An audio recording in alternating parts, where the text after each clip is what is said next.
Welcome back to the Marathon Mortgage Happy Hour. I'm Mike Witzak. I'm Rory Farrell. And today we have... John Lee. There we go. Perfect. Who are you with? What brokerage? Where are you from? Yeah, so I'm with Keller Williams in the Bluebell office, and I've been in the business since 2018, I would like to say, but 3 of those years are full-time years. Obviously, I can talk about like how I transitioned from part-time to full-time, but that's my general story there. Okay. Yeah. I was Awesome. looking back on your Instagram. You kind of got into it by investing, right? Like buying your own properties and Exactly. Yeah, give us like the little, the history of how you got to where you're at. Yeah, so I used to sell Medicare insurance in the city, like in Metro Philadelphia, and I could literally see the whole skyline change. And literally, I would see parts of areas that just started to, gentrify, or areas just started to develop. And it brought a lot of curiosity to me, and it came to a point where I just pulled the trigger and started investing. Ironically, my first investment was a house hack. So for those that don't know, a house hack is when you live in one unit and you rent the other. So it was my first investment property. It was my first house. It was all of that. So that was my first like introduction into real estate. And then after that, I started investing in the city, and I started like getting into like Southwest Philly, West Philly, and then I started to buy properties pretty much everywhere, like in the surrounding Philadelphia area. Awesome. You still have that house, that first one you bought? I do actually. It's Cool. actually being rented out as we speak. So Awesome. Yeah, it's definitely a great way for beginner investors to like learn the game, but it's also a safe way to like have a tenant pay for your mortgage. Oh which yeah, is- for sure. Which was like a great feeling for me. So yeah, it was a great entry. And then also it helped like pre-COVID, like when you bought a house pre-COVID, like I don't care where you bought it, like you probably made money Oh, for sure. now because of all the increasing in pricing. So I got very fortunate. I wouldn't like, I'm not going to lie to you. Like there's probably things that I probably shouldn't have done. That I did, and I just kind of got lucky, and the wind was on my back. So, a very fortunate time as well. That's great. Yeah. I mean, the people who just happened to buy during that time, we just got I bought in 2016, 2017. That's a great time. Yeah. And then I was looking for a different house, a second home, like pre-COVID. I was like, and I just never pulled the trigger. And then post-COVID, it's just such a different landscape. For sure. Does that first one have like a little heart, like place in your heart more so than others, or? It does, because I've met so many good, like my tenants are still friends to me. Like they're friends. We talk. And the tenant's father is like a handyman, so I still use him to this day. Cool. The current tenant that's there, that lives in the unit that my wife and I moved out, he's actually like one of my high school friends. So Oh, wow. he's pretty much taking care of the place too. Nice, yeah. So like he's doing things that other tenants shouldn't do, but he's just doing it because he's a good friend. Like he's cutting the grass for me. He's doing things that the extra things. So I've been very fortunate to like meet really good people along this whole like real estate journey on both sides of it, meaning on the investing side of it and also being a realtor. So Yeah, that's awesome. And what made you want to make that full pivot? Was there any moment where you were like, I'm investing in real estate and I want to start selling for people or buying with people? Like, is that something you decided to do? So honestly, it was Instagram.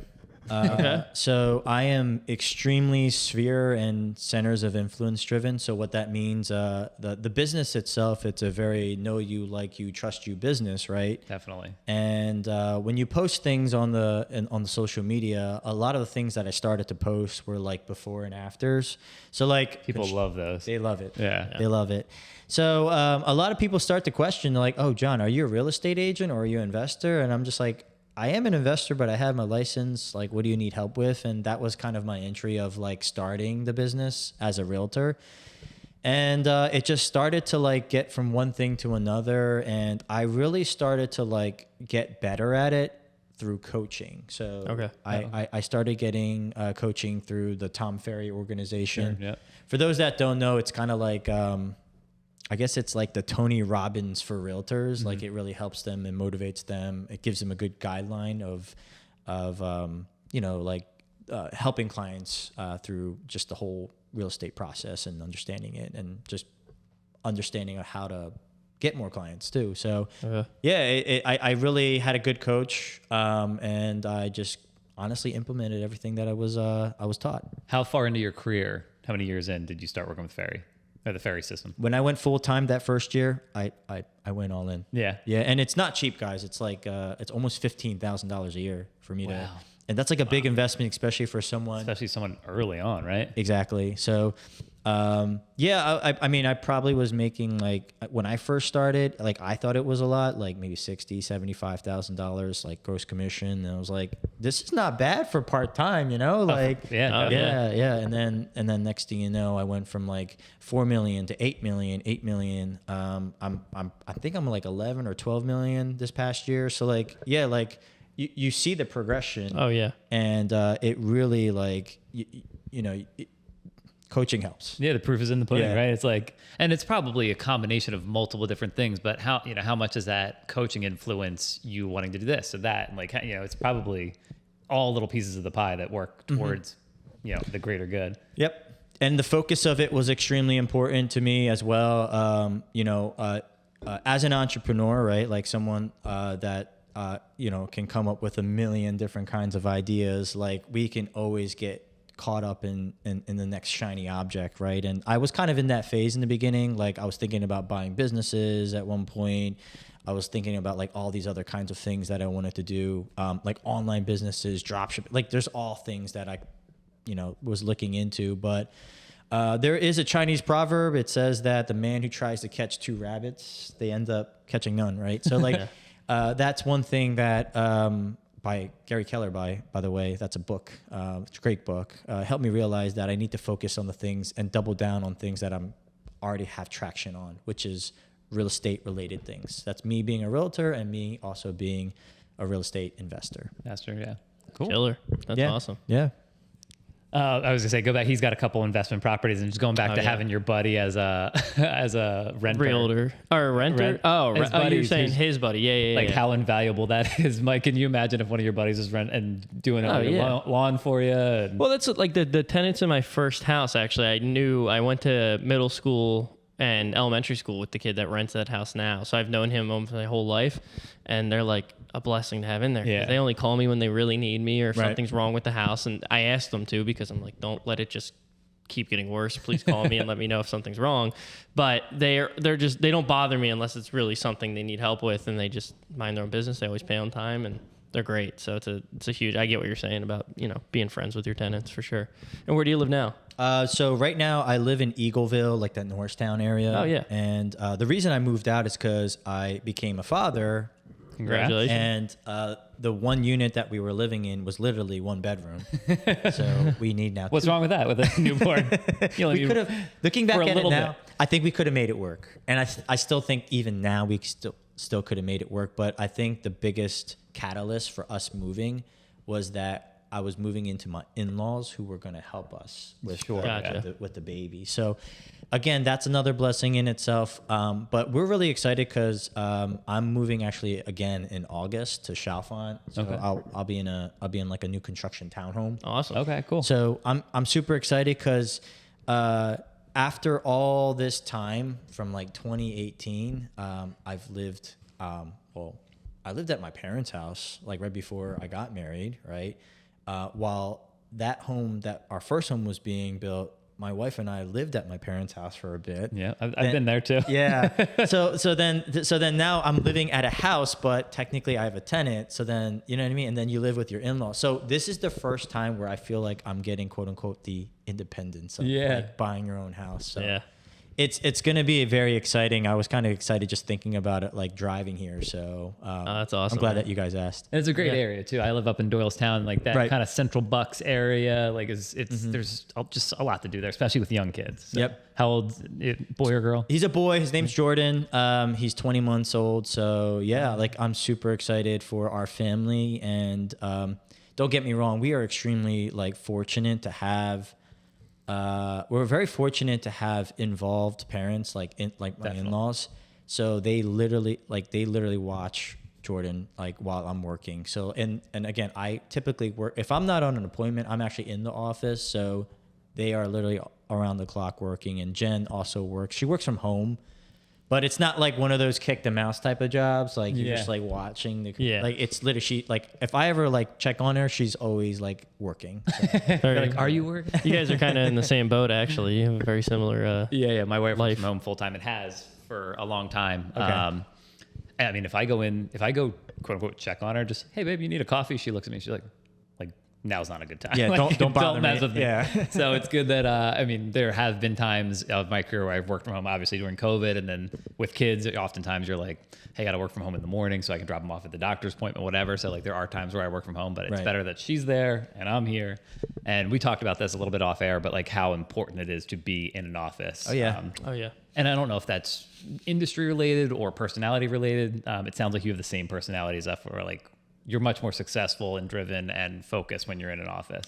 Yeah, like I can just tell you just on numbers alone, like I couldn't have gotten to, let's just say 8 million to 10 million in production, or even from like 4 million to 10 million in production, like, you know, without the help or just the accountability. So like by having someone there, like, cause I have an assistant there, she's not like, yeah, we call her a quote unquote assistant, but she does more than that. Like she's managing properties, like for me, like she's handling all the back end work for me, and she's extremely personable. Like I don't know what title you want to give her, vice president. I don't care. Like she does a lot. Yeah. She does a lot. So shout out to you, Laura. Thank you so much. Hey, Laura. Yeah. So yeah, like I think that dynamic definitely brings a lot of flavor to the office, and also just like excitement for me. Because it's very easy for me to be kind of lost, or not. I don't even lost is the word for it. Just me, just not focused, right? If I'm just like not in the office, I can easily be distracted from my son, or I say, especially with an almost 2-year-old. exactly. Yeah. Or just even like popping out the office. There's just so many distractions. Because one thing I didn't mention is it's not just my mother and father-in-law. So my wife's grandmother is still alive. Wow. Oh wow. That's special she's too, though. 92. Multi-gener. She's 92 years old. So like, yeah, Wow. like you can imagine how packed that house is. There's like 2, 3, 4, 5. I'm doing yeah, the so math. it's 1, 2, 3. Is it 4 generations of people including Yeah. Jordan? Yeah, I think that's 4. Yeah. Wow. So, yeah, it's insane. It's and like there's iPads running in the background, multiple TVs, like Yeah, you can't think straight when you get home. Yeah. No, can't. And there is an important part, at least for me, to kind of have a separation of this is my workspace, Sure. this is my home space, even though those oftentimes get blended in our industry. But like, I feel bad for my wife, especially in the winter. She might not leave the house for 5 days. Like if she's super busy at work and like, Oh, geez. Okay. like can't get to the gym or whatever, but like there's times where, and it's cold, it's freezing, it's raining. Like why leave the house? You're not going for a walk. You're not running out to get coffee. It's like for days in a row, she might just be in the same place. And that would drive me nuts. Yeah, in the beginning it was actually kind of hard because I like the convenience of being at home in the beginning, because I think COVID did that to us. Yeah. in Yeah, the yeah, beginning. So like, I just like the convenience of it, but then I realized that like once I started to separate work, I got a lot more. Obviously I got more productive in work, but I was able to like come home and be intentional as soon as the work got done. Okay. So that was like also a pretty cool thing. And even like my wife noticed it, like, oh yeah, like John, like you're definitely way more intentional when you're home, and you're not, I mean, I'm not 100% guys, like don't get me wrong, but I've improved. Yeah. Okay. Yeah. Definitely. That's awesome. And you're not part of a team or anything, right? You're No. solo agent over at KW. So soloing. You and Laura, That's awesome. your team. Yeah, well, that's your It's a team. John Yeah, Lee that's team. your team. Yeah. For sure. How long have you had her? So she started not too long ago. So again, it was advised by my coach. Like he was like, John, like you're it's like getting out of hand. You're at a like, point. Yeah. So for me, I was roughly at like 24 transactions, and like keep in mind that threshold's going to be different for someone else. But when you own over 20 units, and then you're managing that, and then you also dealing with You have over 20 units? Yeah. God damn. All right. Shit. I was like thinking like you're going to say, I didn't want to ask because I know you said nothing was off the table, but I didn't want to get into that. Yeah. But damn, you had 20 units. Yeah. And how long did it take you to acquire all them? I mean, just having her to manage that has got to be. I know. So my crazy story is that like from like 2018 to like 2020, I think I got like 12 or something like that. Yeah, like Jeez. did you just have a stockpile of reserves? no. So like Or- I leveraged a very Okay. like a lot, and I kind of knew how Philadelphia worked because a lot of the homes were like, I'm sure you got. Well, I don't know if you know, but like Philadelphia has a lot of those cookie cutter, Yeah. 3-bedroom, 1,000, 1,200 square foot homes, and I got really good at comping them, but I also got really good at like understanding how to finish them. So a lot of the times, my competitive advantage was to actually offer through desktop. Like I just look at the computer and be like, all right, well, I'm gonna offer based on what I see. Like again, I don't Sight unseen. pretty much. Damn. Yeah, I know it's kind of crazy. Gnarly. I'm saying this now. Like, damn, I was kind of crazy to think of that, to do that. But that was my competitive advantage because I was able to offer a lot faster than someone, and I had my license. So Yeah. you know, I was You able just- to access at based on speed. So that's where I was able to You picked up 12 properties pre-COVID. pre-COVID. Don't answer this question, but what Yeah. the fuck are those worth now? Like compared to like that's wild. Oh God, yeah. So don't answer that, but that's like just thinking about. I can like, kind of give you a rough example. My first property, Southwest Philly, Cobb's Creek. Like Cobb's Creek was before pre-COVID. I bought that property. It was from a wholesaler, so the wholesaler bought it for like 22,000. I bought it for like 40,000. That property now, I probably put 35,000 into it. That property now is probably worth like low Yeah. to mid twos now. Yeah. It's about the same. You're talking It's like- Mike's language over yeah, here. He it's likes like my this. first property. That's the type of houses I like to buy. My first house was 24 grand. Yeah. And then I put 20 into it. It's probably worth like I mean, if it was a really good day, I'd probably get 150 for it. You know what I Yeah, mean? So it's yeah. like, yeah. Finding those deals now, it's like you can't. They're still out there. They're just not in the areas they used to be. In. They're really like they're just very hard to find. Yeah, it's tough. So getting into that kind of game has been a lot harder. One thing people don't consider is that like the labor has become more, Yeah. like the same guy who I hired he charges a lot more just on labor alone and obviously materials, and it didn't help actually during COVID. I was still buying houses in COVID, by the way. Yeah. Oh, excuse me. And I don't know if you guys remember, but the lumber was insane. I worked at Lowe's at the time because I was in college during COVID, and I remember like the lumber prices every day we were changing out the stickers because they made the stickers automated, like so they could just change the prices. Oh, smart. Yeah, because it was just constantly going Just up. going up. Yeah, That's when I put the deck on the back of my house at that moment. Oh Lord have mercy. Lumber just shot up, and it put some people out. And I mean I kind of knew how to do the game because I did it like in a way that gave me enough cushion. Would I play the game the same way? I don't know if I would.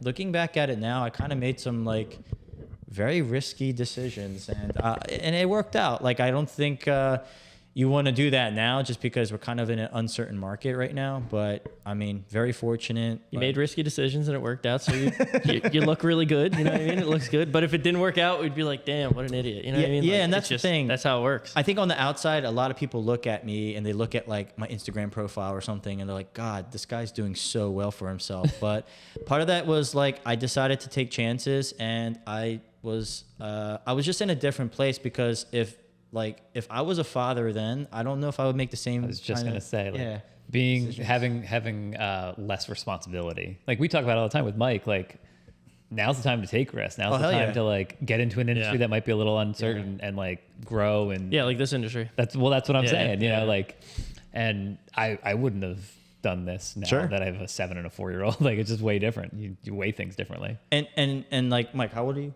26. Okay, so like, yeah, like you probably hear it quite often when people say that. Go out and just like do the like. Oh, yeah. You Yeah, probably all hear the it time. all the time, but like like I'll tell you right now, it just didn't register until literally he was born, and I was like, oh shit, like I can't do that anymore. There's a lot of things you can't do once you have a kid. And the biggest adjustment for me was also like I'm just a very like competitive person. Like I want to be the best at everything. I want to be the best in real estate. I want to be the best, like, you know, whatever. Like I train jujitsu, so I was just gonna say, let's get into the jujitsu part of it. Oh, shit. We I can didn't talk. know We can talk about that too. I didn't know this was a thing. Hold on. Yeah, so like I want to be the best competitor in jiu-jitsu, right? So like I used to compete, and like even like when I was so even last year I did a Muay Thai fight. Is that the photo on Instagram? Yeah. I was gonna say, is that Muay Thai or kickboxing? I didn't know what that was. So Yeah. I did a Muay Thai fight because that's how competitive I am to like in challenging myself. And to be honest with you, that prep to that fight has caused the biggest strain, or it did cause the biggest strain actually in my marriage. Damn. Yeah. What was your wife? What specifically about it was your wife not happy with? So first off, it was supposed to be like scheduled in fall, but if you're ever in the fight game, like especially in like stand up, like striking, it's not uncommon for your opponent to like back out. Yeah. Yeah. It happens actually a lot more it's a lot more common than people think. So that actually happened to me maybe like 2 or 3 times, and it kind of got pushed back, and then I had to actually wait until May. So like Jordan was born in October. Okay. So that's when like I was trying to fight, like right when he was born. So imagine me like from October to May just training. I'm coming home at like 9:00.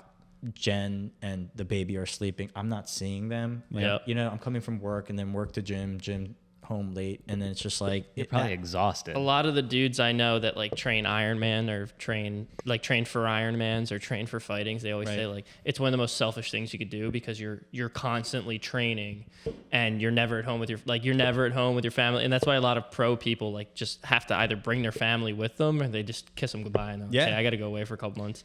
Yeah, and it's like in anything. Like for example, you guys golf? Yeah, He does. Yeah. Okay, so like it's the same thing with golf. Like if I ask you if you shoot in the 80s or like if you're shooting like really like low handicap, it's like you're sacrificing something for sure. Because Oh, I've yeah. tried. Yeah, I've yeah. tried. Like because I'm that competitive. I would say that's not a good Yeah. game to be competitive yeah. with. Yeah. No, yeah, that's like one of those games where it's sometimes people just have it and they can Yeah. go out and shoot like high 70s and they just do it. But then other people like that's far and few in between. But other people like they're going to the range 4 times a week. Yeah. You know what I mean? You have Do to be that. on the golf course. Like you have to play on a certain course every time to shoot like your best score. Like Yeah. it's just I've tried it. It's hard. And it's such really a long day. Like if you go out for a round, it's gonna be 3, hell 4, yeah. 5 hours. Like Yeah. it's not like you can go to the gym for an hour and a half and like be Hell there yeah. and back. Like it's a long. My day. buddies that shoot like mid 70s have been golfing since they were 14 years old. Yeah, you know what I there you mean? go. Like they golfed in high school and they never stopped golfing. And now he's a member at a course back where I grew up, and he shoots like consistently probably low 80s, high 70s. And he still, Yeah, it's crazy. even to get past that though, is like a whole nother level of the game. That's what I'm saying. Like, cause I tried. Like, I was at a 15 handicap at one point, and that's me playing at like a golf. Because I played at a shitty golf course because I just wanted to practice on the course. Yeah. And I went like 6:00 every morning. I was getting lessons, and I was like, it was an aha moment where I was like, all right, I have to give up my life at this point in order to like. Something's got to get. To be good at that game. Yeah. Oh, so yeah. Then at that point I stopped.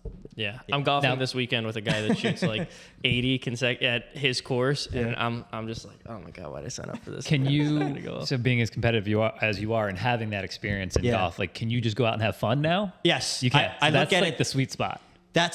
That's the thing for all you golfers. Like you want to get so good to the point where you want to score your lowest score, but I think it ruins the game when you get frustrated at yourself. Yeah. And It's still supposed to be fun, right? Yeah. Oh, It came yeah. to the point where I just have fun now.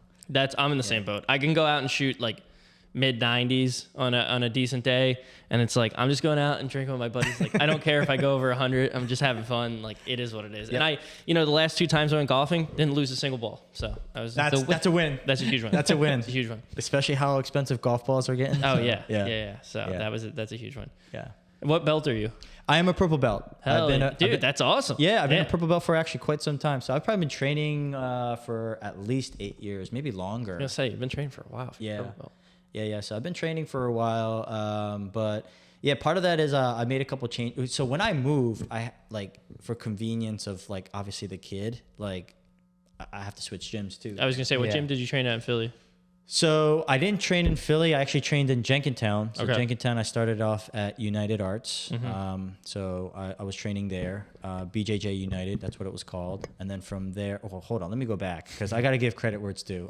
So first, I started training in King of Prussia. That's the first Okay. gym I trained in. It's actually Bill Algeo MMA now. So I trained there first. I got my blue belt under Tim Carpenter, and then I moved from there. Well, I used to work in that area. I used to work in Norristown, so then I used to commute from there. So then when I moved back home to Jenkintown, it was just more convenient. So then I started training at United, got my purple belt there, and then I moved to where I am now, Yeah. Norristown. Then I started training at Droogs, so that's Okay. currently where I'm training right now, and I'm also training there as well as cross training at Precision. So Okay, nice. so yeah, I've been training at multiple gyms. Chalfon's not close to where you're currently at, so you're gonna have to switch again. I'm or- gonna I made it was gonna very say. clear to my instructor that I'm probably gonna have to move again. And Yeah, because there's a short-term thing when you first started, I imagine. yep. Is there Presumably. when you change gyms like that? Because I've trained off and on, but I've never trained consistently to the point where Sure. like I've done it like up a belt or whatever. Like I've never a blue belt. Is there any animosity when you go from your gym where you became a purple belt to another gym? And they're like, is this guy really a purple belt, or do they kind of check that out? They vet you before you come in with that? The community is too small, I think, Okay. for you to be like. I mean, you can also tell when you roll with someone like. Well, oh, that's this what I guy- mean. Like, are yeah. they gonna come on the mat and be like, "Oh, you're a purple belt"? Like, hold on, you're gonna roll with him, and they roll you with a purple belt, and Oh, like to test see if you? you're like to see if you're legit or no. I don't know. Like, They just take your word for it. yeah, and they see how take you your roll? word. They like. It's very. I don't ever like. I don't think there's ever been an incident where I questioned like someone coming in and like them wearing a fake belt or something. You know? Yeah, yeah, Like, it's just. Well, not even that's a fake belt. Like, I know some people train different styles of jiu-jitsu. Right. So they go from one trainer to another, and this Yeah. guy's like, "Oh, that guy sucks at this. Like, Yeah. I don't like the way he rolls." Yeah. And then you go to that gym, and they're like, "You're not really a purple belt. Like, if you were at this gym, you'd be a blue belt or whatever." I guess that's dependent on the level of instructor on when they want to belt their student. yeah. I can tell you right now, like all the instructors that I have had, they don't give those belts out for free, man. No, not You at all. gotta Yeah. earn. Like some, I think I've heard stories of like maybe different gyms, like even in different like, not in Philly, but like in different like cities where they might do that. But like I'm like, all my instructors like. Been hard. Yeah, good. they like I'm a purple belt still for a reason, you know. Yeah. like, yeah. So That's cool. Yeah, it's a very cool thing to like go through that level and process. But yeah, it's awesome. That journey's awesome Dope. for sure. That's cool, man. You want to reset that real quick? The thing that again, we haven't met before, but now on Instagram, you can kind of get to know someone pretty quickly. The one thing that rings true in your Instagram is that it seems like you're into philosophy, religion. Yes. Kind of like you said, like the Tony Robbins, like self-help type stuff. Like, Yes. has that always been a part of your life, or is that something new with the coach? Or Yeah, that's a great. That's a question that I probably have not gotten before. So, yeah, like I am a believer. I am a Christian. So that's the first thing that I definitely want to throw out there. So with that being said, it's crazy because I feel like a lot of influencers, like secular influencers that you guys might see on Instagram that have gotten extremely popular are like Gary Vaynerchuk, right? I think that one kind of rings a bell to me, like a Tony Robbins.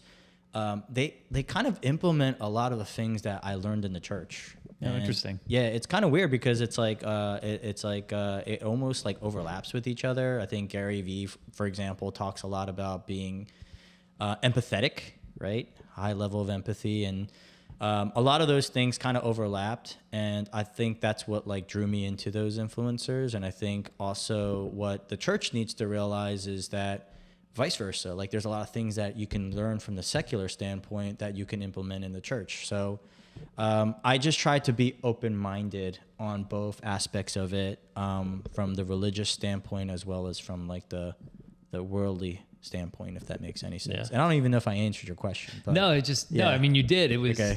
you just seemed to like you had like the Chinese proverb earlier. Like you have like a lot of stuff like that Oh, that comes yeah, through on your just Instagram. books. Just reading books. Yeah, just reading books and just being able to like, I don't know, like remember that kind of stuff. I know some Bible verses Yeah. and stuff. Yeah, Yeah. it's just weird. Yeah. But I feel like it helps you look at yourself though a lot too. I know somebody like that's extremely competitive like yourself. You're always analyzing your performance and what you're doing next. And I feel like reading stuff like that at least allows you to relate to somebody else that's been through that situation. For sure. Yeah. For sure. And that was a great question, by the way. Just like really got me thinking and like, damn.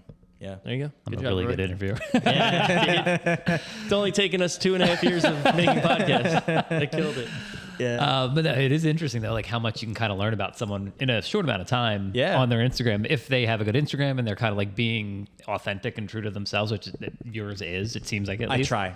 That's one of the things that I leaned into in 2023 when Yeah. things were like just slow, and I was like, how do I just? I needed to get a bigger online presence, and you have always done it because that's just your age group. You've always Yeah. been online, and I kind of took a cue from him.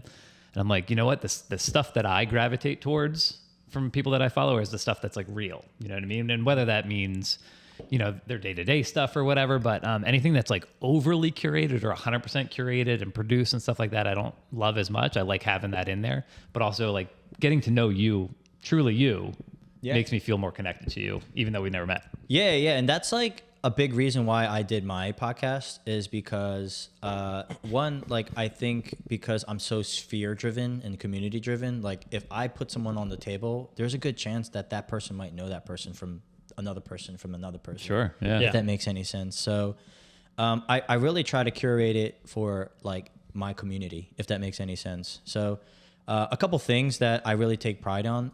It's like, you know, I am Korean. I'm Korean American. Very proud of that. But also a lot of the people in my community so happen to be that as well, right? And then also a lot of the people within my church are also in that same kind of Korean American type of like, you know, background. So it just helps when I'm able to provide any kind of value, whether it's through a podcast or even something where I got really good at is I got good at like being able to be reliable. That is an extremely like Very important. that's an extremely Isn't that crazy that that's a skill that you have? It's like that should be a baseline, you know, for being a good realtor. A good I didn't loan even realize officer. that was a skill, and I thought it was common sense until I realized, like, guys, you know how many bad mortgage companies are out there. Oh, right? yeah. Yeah. How many bad title companies are out there, and how many even bad realtors are out there. So, like, just being able to be reliable was like an extreme skill. And then when people were relying on me, it wasn't necessarily for real estate related things. It could be like, John, do you know a babysitter?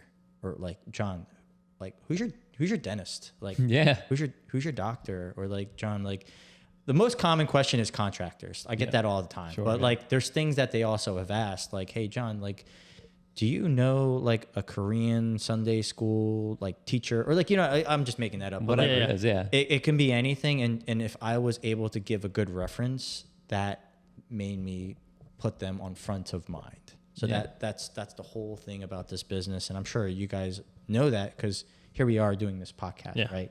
I'm gonna remember you guys as a very reputable company, and some people, you know, who I deal with. Obviously, the intention is for me to remember that, right, for business purposes. So yeah, I think you guys are doing a lot of the things that align with what I'm currently doing myself.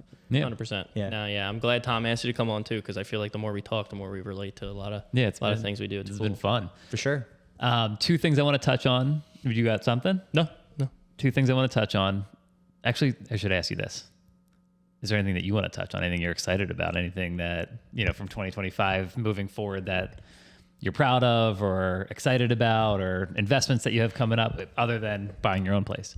I think that's it. I think, not at the moment. Okay, cool. Yeah. I didn't want to cut this short without giving you the opportunity to plug your podcast or your Instagram, I didn't even think about that. Well, yeah. you have too many fun things going on. Instagram, if you guys want to follow me, Instagram is JohnLee_real estate.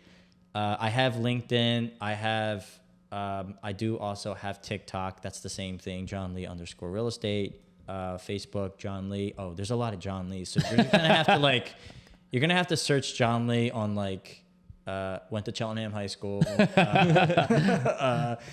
I don't know. Brazilian Jiu-Jitsu I has a don't know. podcast. Yeah, you're gonna find me. 20-something units. Yeah. It'd be very specific. Well, we'll tag you in it. But two things that I wanted to bring up from doing my little research on Instagram. One is the most interesting realtor in the world. Where'd that idea come from? How'd you put it together? Because I brought it up to Mike, and sometimes people put stuff on Instagram like, oh, this is so cringy. And I looked at Mike, I was like, I like this. This is cool. Yeah. That came from actually coaching. It was branding, right? At the end of the day, we all have every realtor has kind of that traditional way of branding, and I just wanted to be different.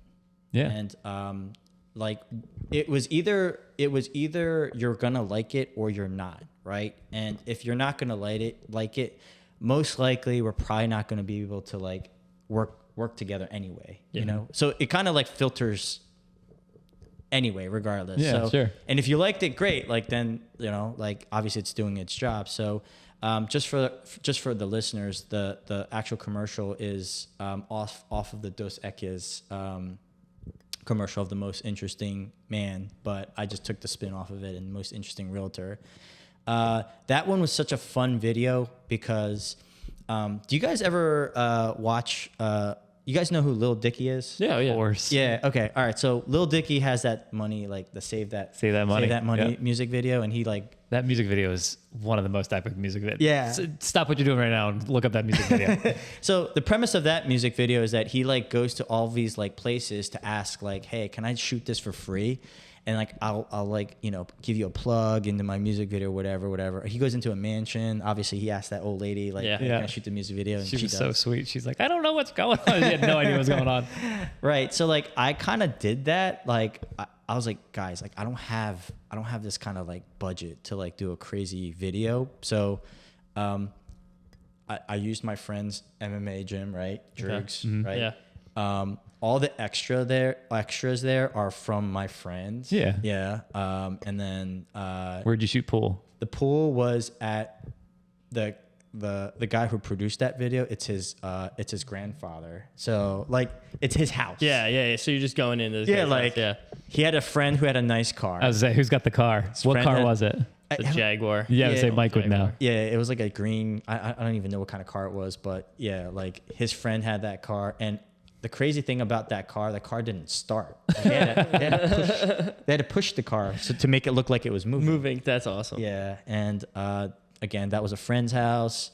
I didn't know how to smoke a cigar, so a couple scenes, the guy had to teach the director's grandfather had to teach me. He was like, "Dude, you're an idiot. You don't know how to smoke a cigar." This is awesome. Yeah, so that.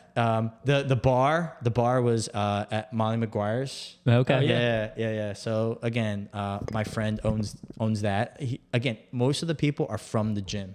They're from a community. Yeah. That have been so gracious enough to hey, shoot the music video, and it just turned out to be great. That's so cool. Killer. Yeah, that was fun to hear the behind the scenes because we obviously didn't know that, but it was very cool, very well done. Thank you. Yeah, Thank it was you. funny. Yeah. So Yeah. to that, and then we'll leave you with this. Sure.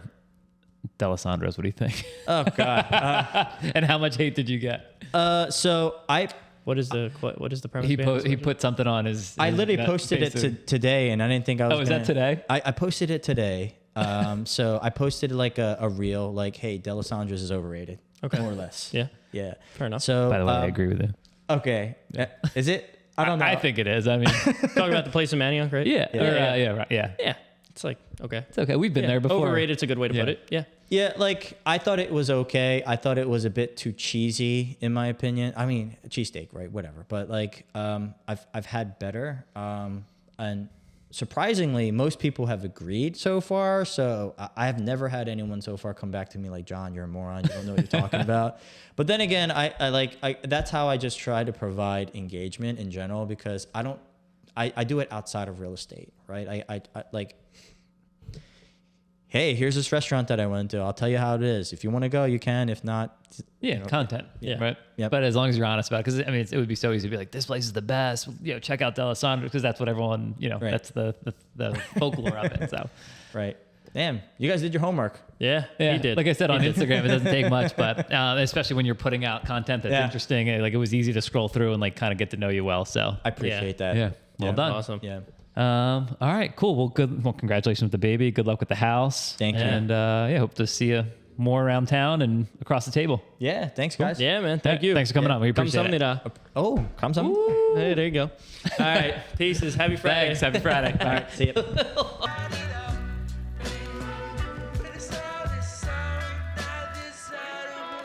Took shoestrings, lemon drops, and chips from the deli. Knocked them out the box with spinning tops and